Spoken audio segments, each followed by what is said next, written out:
જેમ કે ચામડી કપાઈ જાય ને તો ચામડી નવી આવી જાય છે, હાડકું તૂટી જાય ને તો હાડકું સંધાઈ જાય છે. પણ ભગવાને મગજ અને સ્પાઇનલ કોર્ડ આ બે જ અંગ એવા બનાવ્યા છે કે જેમાં એક વખત ડેમેજ થઈ ગયું તો એ ઇરિવર્સિબલ ડેમેજ છે.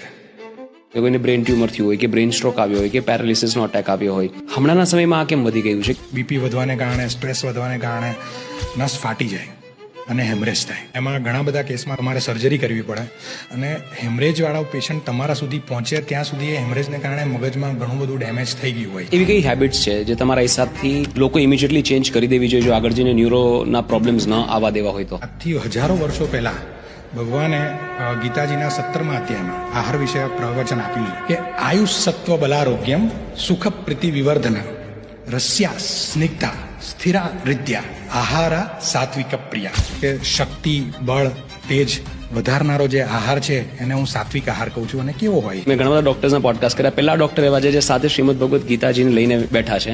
સામેવાળાઓ બોલવાનો છે એનાથી મને ક્યારેય લોડ આવતો નથી. આપણા પ્રોબ્લેમનું કારણ આપણે શું વિચારીએ છીએ અને આપણે શું બોલીએ છીએ ને એ છે.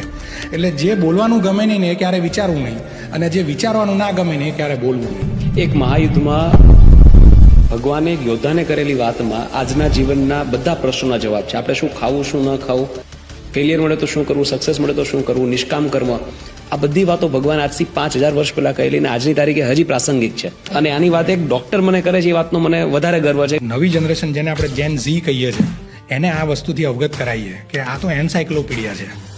જ્યારે દુઃખને તમે અવસર ગણશો ને ત્યારે જ તમને ખ્યાલ આવશે તમારી ક્ષમતાઓ શું છે, તમારી સીમાઓ શું છે, કોણ તમારું છે અને કોણ પારકું છે.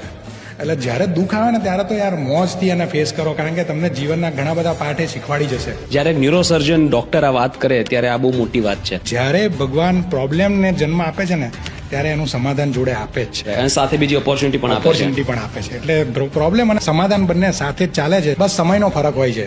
સમસ્યા પહેલા આવે છે અને સમાધાન પછી આવે છે. પણ